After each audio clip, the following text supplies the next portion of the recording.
Hello, everybody. It is Renee and Dee here today. I am back in California, and it is a beautiful 80 degrees here up in Northern California. Wonderful. And Dee's got something going on back there. So tell us, Dee, what's happening in your neck of the world? Oh, it's beautiful here in southern Alberta. It is, we've got nice, sunny, dry patch, and summer is in full swing. I know that many of you are getting ready to ramp up back to school, but our kiddos go to school until the end of June, so they get the entire month of August off. So we still have a good 3 weeks to go before they are ramped up. So in my neck of the woods, our clinic is a little bit quieter this month just because everybody's holidays are in full swing. So, yeah. Yeah, well, over here in California, I know my son is going back to school next week, around the middle of the month. It seems like it gets earlier and earlier. Like last year was the 18th, year before that was the 21st or what have you. But yeah, the kids are going back to school. And for all of you who have managed through the summer, or if you're feeling like, I know that I'm feeling like, ooh, it's time for me to do like a little reboot. I typically reboot right around the Labor Day holiday, but I think I'm going to reboot this week. I've been gone for a bit between Europe and Las Vegas, and feeling my pants are a little tight right now. So yeah, I know how that goes. So if you are coming on, give us a hashtag live. Tell us where you're from. Tell us what your weather is. Tell us what you're doing. And Kathy says hello. And so tell us where you're from. Make sure we know where that's from. So Dee has been. We were talking last week about, having recipes that are easy and simple and things that we want to eat when it's hot outside, when we're trying to beat the heat. Things that you can make ahead, or like last week, we got a ton of response on the smoothies. People loved having those nice cool drinks and things that they can put their protein powder in. And there was a comment, Tammy commented about, she's in phase 4, she's in maintenance, and she was like, I don't want to just keep buying packets. And I was like, yeah, you don't need to do that. But most people that lose a fair amount of weight, they are maintaining their weight, they use a meal replacement. We have our Ideal Complete meal replacement. You can buy products from the grocery store. So Dee, maybe you want to talk for a minute about that, where, all of these recipes, if you're just say that you're not an Ideal Protein client, there's lots of things you can use, right? Absolutely. So for example, if you've seen a recipe where it says I used a package of chocolate drink mix, well then any type of chocolate protein powder would be an excellent substitution. Same with vanilla, or same with the sugar-free sweeteners that I use. Those are great for any phase. And in fact, I would encourage, once you're done, one of the biggest things that happen when somebody has done a weight loss program is if you slide back immediately to all the old habits that you had prior, your weight will come back on. So you have to really make the commitment to doing a complete lifestyle change. And that includes keeping the sugar out of your diet. But when it comes to the actual Ideal Protein products, you can substitute your favorite meal replacement, your favorite phase 4 protein powders. Where I work in a pharmacy, I know that there is a few great, what I would consider really clean lines out there. You still have to do your homework. There is a lot of what I like to call garbage proteins out there. So they're just a chemical party versus a clean source of protein. And You Yeah. don't need a lot of, yeah, you don't. So you still have to do your homework on there, but a lot of variety for you. Another thing too is that I am always going to encourage you to eat whole foods. And that's why something that in the smoothie recipes, you actually see the vegetables in there as well, because we're still looking for you to be preparing and eating whole foods, not just always going to those pre-done snacks and meals. They're great for a pinch, they're great for a hurry, but not recommended every day, 3 times a day. Totally agree with you. I would tell my clients, I don't want you living on protein bars and protein shakes. All right, so Kathy says she is from Nebraska. That's Oh, great. cool. And we have Ideal Weight Loss Center. So hashtag live. Give us your Nice. hashtag lives, everybody. All righty, Dee. This week, Dee came up with a lot of kind of dips and salsas and things that you can easily make ahead and prep for the week and use in a variety of ways. So tell us about this, Dee. So pictured here is rhubarb salsa, and I have made it once before for all of you, but it is really good and worth a refeature and a representation. And I also took it to a family potluck on Saturday. I actually, 3 of the dishes that you're going to see here today, I took to a family potluck. And it's really cool because I have a massive family, and I got to the party and I had an auntie that was just like looking like $1,000,000, and I was like, and not just that she had lost weight, but like she was glowing and her hair was fab and her smile was fab and she was rocking it. And when we were in the supper lineup, the word gluten-free came up and I said, oh, there's like 6 containers right there, all G-free. And everybody was excited. So you know what? It's cool to see somebody getting excited about vegetables. That's awesome. That's right up my so fresh summer food. So tell us what's in here. Oh my gosh, there is a little bit of everything. So typical salsa has your onions, tomatoes, peppers, hot peppers, and in this one we've got some tri-colored peppers. Rhubarb is our main ingredients. We have some fresh red onion.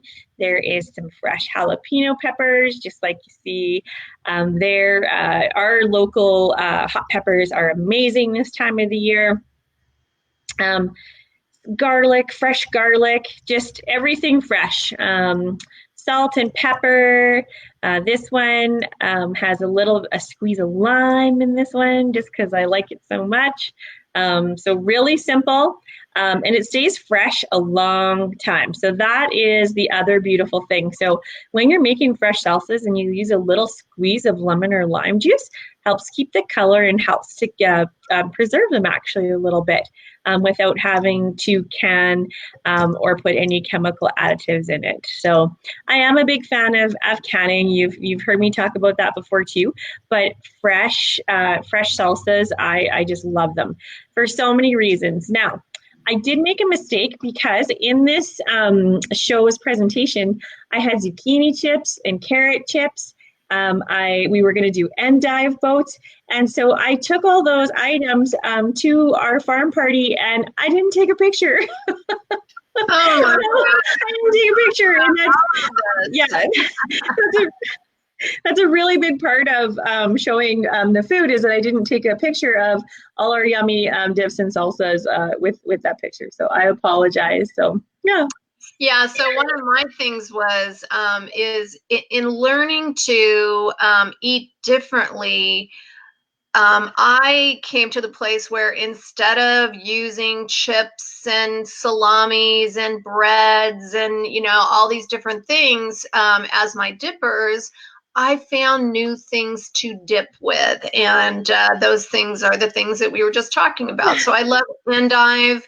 Endive, you can take the little endive leaves off. They're pretty hardy, and you can scoop salsa with them. Or I'll make very thinly sliced zucchini, and you can, or zucchini or cucumbers also. celery is great as dippers. So, easy things to, pile on a tray and enjoy with these dips. Yeah. We do also have, low carb protein crackers. We've made a wide variety of those, really easy to bake them on a sheet of parchment paper for scooping. And of course, if you are on the Ideal Protein Protocol, there are 5 non-restricted chips that you can use for dipping as well too. So tons of options. Yeah. So what is this, Dee? Oh my gosh. So I'm so excited about this. I know I'm crazy to get excited about vegetables, but this is my Fiesta salsa. And its featured veggies are jicama and chayote, and it is delish. And it has fresh jalapeno and a little pinch of cayenne. So this guy has some great kick. Has some white onion, a little bit of tomato, a little bit of pepper, a little bit of cilantro. It's amazing. It's really, really good. And the jicama sucks in the flavor of all the fresh seasoning. This one has a little drizzle of fresh lime juice as well. The chayote is just blanched, boiled for about 15 minutes just to soften it a little bit enough so that it will take on the taste of the seasoning too. And this is a sturdy salsa. So I can say with great confidence that you could make this salsa 2-3 days before wanting to eat it, needing to eat it, maybe taking it to a potluck, and it's still going to be sturdy and tasty and in great shape. Just because that jicama and chayote are just such sturdy vegetables and they take on the flavor. Mm-hmm. I love it. So if you are coming on here and you would like these recipes, remember that if you do not get our weekly newsletter, and I know it's growing quickly, I know we're over 1,500 people that subscribe now. If you're not getting our weekly newsletter, be sure to type the word newsletter in the comment section. And if you've signed up for the newsletter and you're not getting it, make sure you check your junk mail. There is a 2-part process. So you need to, you're going to get a message in your Facebook Messenger. Just say yes, and then click the subscribe button for the newsletter. So lots and lots of great recipes today. I love all these different options, and this looks like a pasta salad. So this is my cucumber salsa, and I actually made quite a large batch of it, and so then I needed to enjoy it more than once. And so on the second day, I needed, or just felt like I needed to jazz it up a little bit. So I added the rotini and I added a little bit of fresh shrimp to my cucumber salad, and because, or the salsa, sorry, and because the salsa is already done and has all the seasoning in it, I didn't have to do anything except add my source of protein to it. So it was so simple, fast, and easy, and it was delish. And so I thought, I'm just going to snap a quick picture of that just to show how versatile, once you have a base salsa done, ideas that you can do with it. And so it is worth a mention that any of the salsa recipes you see here today, they're going to make a great side dish for any source of protein. So a side dish, or right on top of that protein while you're barbecuing, roasting, baking, anything like that. Excellent, easy to do.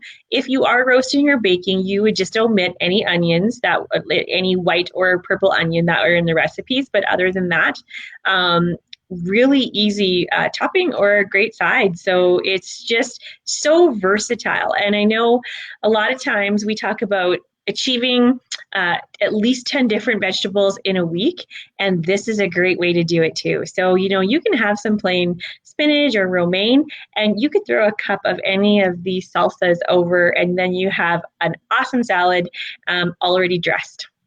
I love it. So you put a little bit of like olive oil on there, or is it just the juices from the veggies? So you're always going to get a little bit of juice from the veggies. Each recipe does either have a touch of lemon lime or apple cider vinegar in the recipe as well. Olive oil is in each one of the recipes, but there's going to be instructions in your recipes that will tell you, for example, if you're in ideal protein phase 1, per 1 to 2 cup serving, you're going to determine whether you want to add your 2 teaspoons or not to that. If you're in phase 4, you easily can increase your oil per serving to get your healthy fats in for the day and flavoring. So it's also very easy to customize. Or maybe you're going to omit the oil that day because you want to use it somewhere else in a recipe or a meal that you're making. And all these salsas don't require oil. Okay, so good to know. Yeah, very versatile. We want to say hello to Wendy. Hey, Wendy. Hello, Miss Wendy. And if you guys haven't seen the book club or joined the book club, be sure to join the Ideal Protein Book Club. It was excellent. Dr. Tran was on, which is such a privilege to get some time with him. And I love all of his comments. So Wendy, if you want to put a link to the book club so that everyone can find out what's happening for next month. This looks delish. What do we have here, Dee? Oh, this is my take on a pico de gallo, and it's a traditional simple recipe. But what I do know is everybody makes it a little bit different. Everybody's palate is different, so some do not like cilantro. I love the cilantro, so I tend to go a little bit heavier on it. But if it tastes like soap to you, then of course you could omit it and substitute a milder herb if you like, say parsley. So that's the other thing, a traditional base recipe is a traditional base recipe, but you are welcome to change it up and tweak it to your taste buds. I love white onion instead of yellow or red in this, and I love aroma tomato for a pico de gallo. And in some of my other salsas, I actually prefer a grape tomato. So it's just, it's taste preference, and we might be on totally different ends of the spectrum on that. Same with if you want to add oil to your pico, you can. And I love fresh lemon juice. And I probably add a squitch more than what any recipe out there calls for. But I am a big fan of making my recipe, letting it sit for a bit, having a little taste, and then tweaking it. So if I need to add if I think I need more salt and pepper to any recipe, pico is one that I don't add things like pepper to, because I'm just letting the natural onion and cilantro come through with my tomatoes. But really simple, fast recipe. Again, fantastic on any, especially fish or chicken dishes, as a side on top of a salad, and of course zucchini and cucumber and endive chips, just amazing. So great party crowd pleaser, gets cleaned up really fast. Well, the one thing I love with pico de gallo is I put it on everything. Yeah. I put it on my omelet. I put it on top of veggies. I'll put it on fish, what have you. I love things spicy, so I love jalapenos. So that looks delicious, Dee. All right, you guys. Wendy put up the group. If you want to join the Ideal Protein Book Club group, definitely just look through the comment section, and there is a link for you there. All right, more cucumbers here, Dee? Yes, so this is actually then the cucumber salsa by itself without it made into the protein salad. So now there are also many different versions of cucumber salsa, but I prefer mine not to have tomatoes in it. I really just want the cucumber and the onions and the peppers, those flavors to come through. It's a very mild, it's very fresh, very simple, and again, really good. Now, I also wanted to touch on, when we're looking at all of these salsas, if you have a really particular palate and you just don't like chunky vegetables, you can put any of these recipes through a food processor.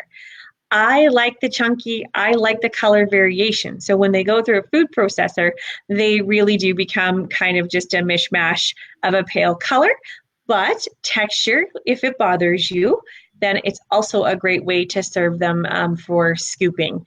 And again, then those can also be quickly made into any type of a cold summer soup or a hot summer soup by adding broth to them. So we're really just expanding, we're just giving you a base, some really simple base yummy salsas that you can go to town with. And I love that you said that you put them on omelets, like on your eggs, because there's nothing better on eggs than salsa.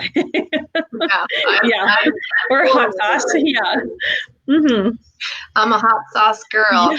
Yeah. Okay, so now you know that I leave my favorite picture for last, and one of the things that Dee and I were talking about is we tend to concentrate on recipes that are for weight loss and for, you know, that phase, and we think that, okay, well, you know, maybe we're done with those recipes, but actually all of these recipes transfer into real life. So we wanted to add, you know, with each week, add some maintenance recipes. So I love tzatziki, I love Greek food, and so Dee came up with a version of tzatziki for me.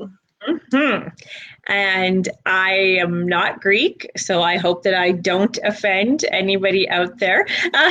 In my version of this cucumber dip, so here in the hat, you obviously have seen me talk about our local greenhouses, and we have really small English cucumbers. So they don't have big seeds in them. They're not watery. They're excellent to make this dip out of. So lots of times you'll see in recipes that you have to peel and slice and salt the cucumbers to get the water to come out before you blend them into a recipe. And I simply was able to grate my cucumber with a box grater and just squeeze out the excess water. And that is something that you see in a lot of my baking recipes, is me telling you to squeeze out excess water. And I do that here as well for this awesome yogurt dip. And I used full fat Greek yogurt. So I'm going to tell you 5% or more. I did not use goat yogurt. I know that that is an option out there too, but just good old plain Greek yogurt. Please use the full fat version. There's no point in having a yogurt if it has no fat in it, because yogurt is a healthy fat. That's just my opinion, you guys. But otherwise, if they take the fat out of it, there's just extra sugar and carbs. And even in maintenance, we're looking to stay away from that. A great vehicle to have your healthy, yummy choice of olive oils in. And I chose to use fresh mint and dill and garlic and lemon in my dip. So I am a big fan of dill and mint together. And I know that you can use either or in these traditional recipes, but I used equal amount of both. And after it sat for 24 hours, it to me was so delicious because I like those. But once again, if you prefer only dill, or if you would prefer an only mint version, you are welcome to do that as well. And I used an extra large garlic clove, which would probably equal to 2 regular garlic cloves. I really, really like that garlicky essence coming through in the dip. And I know that some don't. Garlic can be really overpowering to some, but I also really adore that ingredient. So super, super easy dip to make. You can customize it to small or large batches. And funny enough, that's awesome, Wendy. And funny enough, today I have one of my amazing Phase 4 clients. Last week was her 1-year anniversary into Phase 4, and actually 3 pounds under her final weight where she was when she left us. And she had made Greek ribs and tzatziki sauce from scratch for her supper last night. And so that was awesome. So we were talking about some yummy Phase 4 maintenance food. So it is always super exciting to watch clients have success in the losing phase, but I have to tell you, it's actually super thrilling to see them post weight loss a year later rocking it out.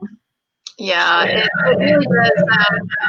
I think that what we need to understand is it takes our bodies somewhere between 6 months and a year to actually, like, I don't know, become what we're, I Supposed to. guess assimilate the weight loss. And it's so important. And I know that people, when you've spent 4, 5, 6 months, maybe a year losing weight, it gets to be the point where you're just like, I'm just tired of this. I'm sick of this. I just, I'm tired of dieting. But we hope that what you're doing here is actually changing the way that you think about your lifestyle, and not being on a diet, but changing the way that you think about food, changing the way that you um, that you respond to food, changing your relationship with food, so that really it just becomes these kinds of recipes are the norm, because we know that that is really what works for us. And for me, that's really, what helped me keep the weight off all these years. I've been down 65 pounds for probably about 17 years now. Is it easy? No. Is it an everyday choice? Yes. It's just a choice, and we hope that we inspire you to make that choice every day. And not only is it a choice to, having less weight, it's a choice to better health. Like I look back now, and I realize that I quit eating bread back, maybe like almost 20 years ago. So, when I see all my clients that have gluten intolerance and extreme bloating and wheat and, all these food sensitivities that I don't have, I think, I bet you that if I had kept eating all of that processed food, I would have ended up with a lot of that myself, and a lot of gut dysfunction. Trust me, I ended up with plenty of gut dysfunction, but it was just in like a different area. So those are my words for today. What about you, Dee?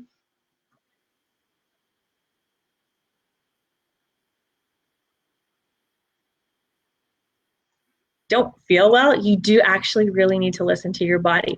So even if it is considered, whether it is a whole grain or dairy, or what, even sometimes those super healthy fruits or veggies can be culprits too, that they just don't work in your system. I have met all kinds of clients who, eggs aren't their friends, or I have a dieter that's can't eat chicken. It just doesn't work with their digestive system. Sometimes it's healthy whole, what we would consider a healthy whole food choice still may not work for you, and that's okay. So just really learn to listen to your body. If it doesn't make you feel well, don't let anybody convince you otherwise and tell you, oh, just a little bit won't hurt, or if your doctor doesn't listen, you might have to find a new doctor. Those types of things, and it can be a little bit of a hard journey or a little bit of a pain in the butt, but really listening to how food makes you feel is really important. Do you eat something and then the next morning you wake up and are your fingers are swollen and your face is swollen, you feel like you have a hangover, or those types of things, you're tired, you're lethargic, maybe you have a headache, that is very often related to what is going into our tummies. And all disease begins in the gut. And so it is it's just something when you're on the healing process, and maybe you are not somebody who needs to lose weight, but you're just trying to adopt a healthier lifestyle. There's many reasons, whether it's for heart health or cholesterol health, or just your brain health, dementia, Alzheimer's. They are talking about how what we are putting in our bodies is directly affecting those types of diseases in our system. And we're going, for the first time, we're faced with not living longer than those that came before us, and that's really scary and alarming. Yeah. It's So very scary. And thank you, Wendy, for that, because it's been a long journey, and a lot of times people will say to me, "Well, you don't understand," and I'm like, "Oh yeah, I do." well, it is, you know, when they talk about land of understanding, like lots of us are still on our health journey. We're not done. We have goals to accomplish and things, and you know, longevity or long-term maintenance to recover. And I always laugh at people's perception on what people have experienced or what they do or they don't know. And I actually, you know, this is a true life experience for me. I have been told to my face as a coach in a coaching room that they will not listen to me because I'm a fat slob. And that was said. And I'm not saying that to get sympathy from anybody. It was said to me, I'm not listening to you. You're fat. Then in the very same week, I had more than one client say to me, I really like that I can talk to you because you're not a skinny bitch. oh, so, but then that the perception is that somebody who has done the work and is now skinny isn't worthy of giving that good information too. So there's still so much work that we need to do behind the perception of size. So, you know, like it's like we need to work on that perception too of health, that it's not always whether you're a size 0 or a size 20 that encompasses all of your health. So I know that is that's a tricky one, but we still have to work on that language that there are some skinny beauties out there that really have put the work in, and well, you know, yeah, it's not, it's you know, that old adage is don't, you know, read the book by its cover, or whatever. I know book by its cover. Yeah. So, you know, non-judgment is super, super important, and being compassionate to people that sometimes we don't, you know, a lot of times we don't know someone else's story. We don't know why they're carrying extra weight, or you know, what has happened in their world. And so, definitely having some compassion. All right, everybody. Want to say hi again to Renee. Thanks for joining us Renee. there. And so next week we will be back with another episode of the Dee and Renee Game. And we hope that you all enjoy the recipes every Monday. And if you have comments, you need help, always feel free to send us a message. If there's something that you would like us to cook up, or recipes that you would like Dee to customize, we are always, always happy to help. So have a great, great week. It was great seeing you, Dee, and everyone else. Nice to see you too. So we're coming to the end of summer, everybody. So send us your requests or your ideas, or if you need some help with anything, put that right in the comments, and maybe we'll give it a feature next week for you. All right. See you soon, everybody.